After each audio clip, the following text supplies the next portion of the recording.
అప్పుడు నీ బ్రతుకు మధ్యాహ్న కాల తేజస్సు కంటే అధికముగా ప్రకాశించును. దేవుని ప్రజలారా, మధ్యాహ్న కాల తేజస్సు కంటే అని ఇక్కడ వాక్యాన్ని మనం చూస్తున్నాం.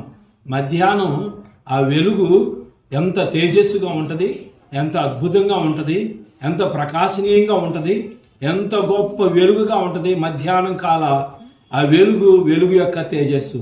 అయితే దేవుడు మన బ్రతుకును, మన కుటుంబాలను కూడా అంత తేజస్సుతో దేవుడు అంత సంతోషంగా మన కుటుంబాలను దేవుడు చేస్తాను, మారుస్తాను అని మాట్లాడుతున్నాడు. అయితే మనం చేయాల్సింది ఏంటి అనంటే, ఆ 10 వచనాల్లోనే రాయబడి ఉంది, దేవుని మీదంట మన మనసు నిలిపే వాళ్ళంగా ఉండాలంట.